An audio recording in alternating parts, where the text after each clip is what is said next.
Good evening. I'm Tim Grove. I'm a parish life minister. I'm finishing my 8th year here at St. Patrick, and it's just been an honor and a pleasure to serve here, and I hope to continue to serve you for many years to come. The parish life cluster is, or the parish life minister role is often referred to as the cruise director. Anytime there's a party, a celebration, a recognition of any kind, I'm usually involved in that. But that is very meaningful, and there are other ministries within the cluster as well that just touch a lot of lives. I've had the pleasure of serving with Scott Boswell for 6 of my 8 years. He has served 2 terms as cluster rep to the council for parish life. And so it's my pleasure to introduce Scott to do the remainder of the presentation.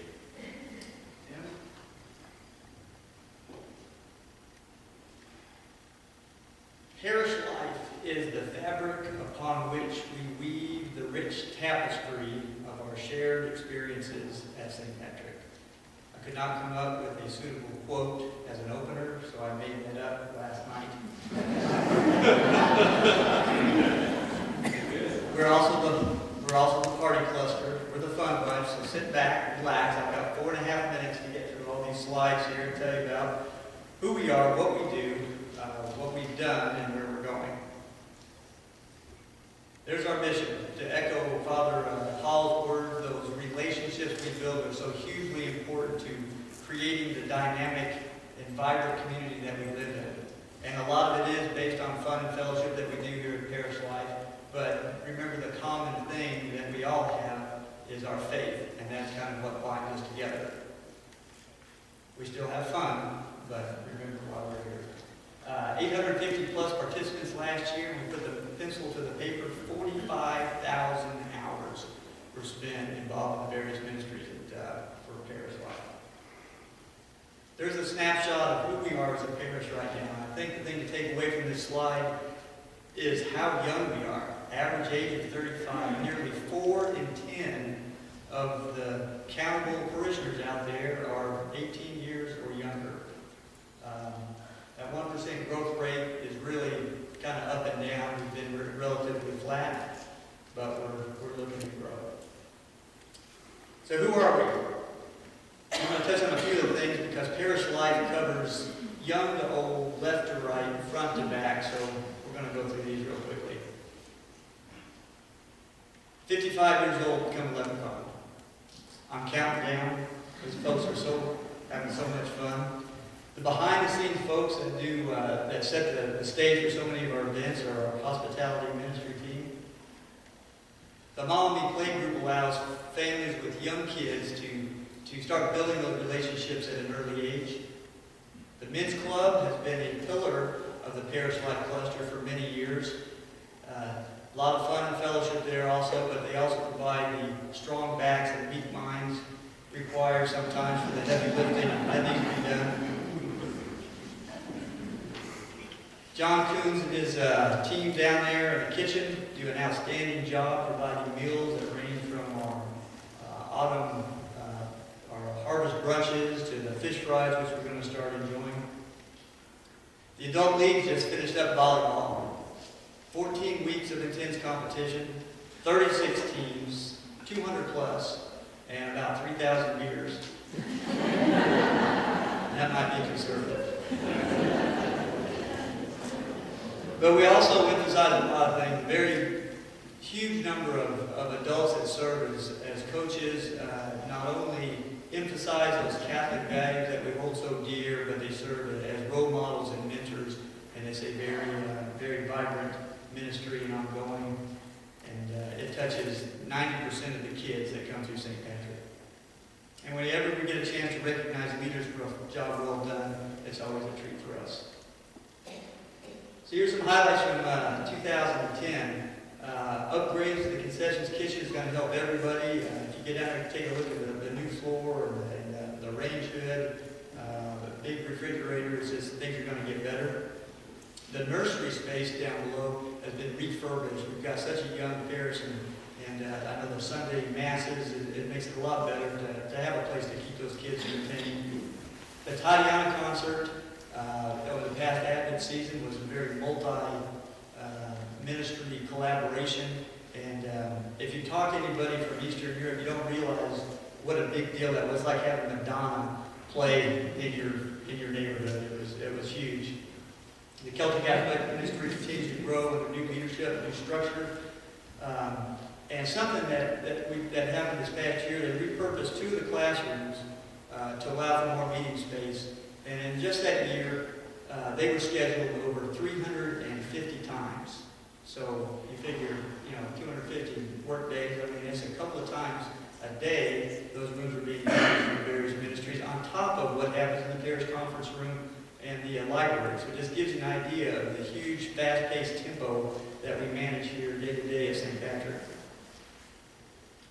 So what's coming up? Well, the gym floor is coming up or going down, I guess you could say. This summer, groups are working on that. It'll be better for our kids, and the aging jocks out there among us will appreciate the cushion on the legs.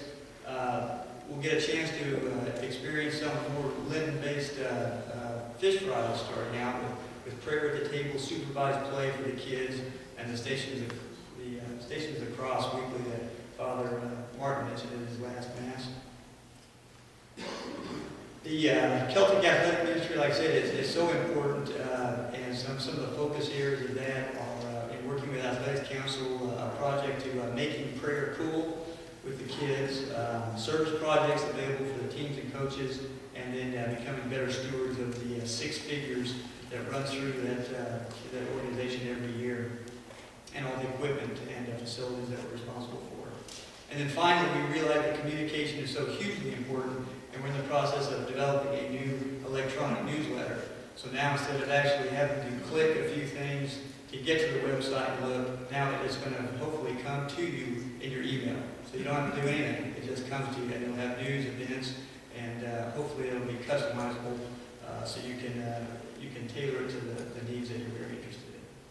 So that wraps it up for us, and thank you for attentiveness, and happy Fat Tuesday. And next is Cindy Black, our youth minister.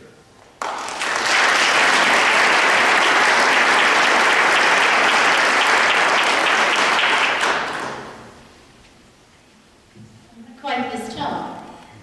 Well, I kind of follow Tim not only in how long we've been here, but he takes care of a lot of the adult ministry, and then you kind of look to me to take care of another age group, the younger age group. I'd like for you to remember the number 1,000. As Scott mentioned, we are a very young parish, and if you approximated in grades 7 through 12, and then the 4 years of college, and you had 100 in each of those classes or groups, we would have 1,000 young people between 7th grade and college age that we need to also make sure we're ministering to and with. And that doesn't include our almost 200 involved in Boy Scouting and Girl Scouting, and I see many of them here tonight. So thank you guys for taking notes. As you see, we are sort of divided, junior high, high school, and college age, and both Boy Scouting and Girl Scouting. Our young church also deserves a place at our table. The goals of ministry. In the United States Conference of Catholic Bishops, they came up with these goals. And as we look at those goals, discipleship, it's about helping our young people to give back, helping them understand that it is rooted in the gospel of Jesus. Through connection, we help our youth connect back here to the parish, inviting them into the active life of the parish, not just coming for the fun stuff, but also being actively involved in the service and the liturgical ministries. And gifts and growth. We know that we have some very talented young people. You, our parents, have been so wonderful in, and I think, encouraging and empowering them to be independent young people. And so we want them to come back here and to share those gifts and talents here at their parish. The bishops also said there are 8 different ways that you can go about doing this, and in each of those components, advocacy, catechesis, which is faith formation, community life, evangelization, justice and service, leadership development, pastoral care, and prayer and worship. And in each of these areas, people here, other ministers, we also overlap in a variety of ways, but this is the pointed way that we are going to invite young people into participation. And you as parents know that in this day and age, with the media and the technology and the peer pressure, it's not always an easy thing to do. To encourage them to come back here and to forego some of that, it is certainly the challenge. This past year, each year there's a dinner with the Archbishop. We invited 7 young people and 4 adults to attend to hear the message of possible vocation of the church. Also this year, we had our largest basketball season. When I came to St. Patrick, there was not a high school basketball league. This year we had 5 teams. We had 55 young men here staying connected to this parish. And although these young men may not always be the persons that you see involved in everything else, we found a place for them. They are connected. They are wearing a St. Patrick shirt, and they are proud to represent this parish. We are happy to say that one of the teams ended up in 2nd place in the tournament, which was kind of unexpected. The other night, 2 nights ago, if you were around, you might have seen a big obstacle bouncing course down in the gym, and some of you were here and did help us out. We host an annual regional youth mass. We usually get one time a year, and they did this march for St. Patrick's Day. We had the mass here in church, and Father Martin did a great job coming and talking with the youth, getting their opinions as they broke open the Word together, and then he bases his homily on that conversation.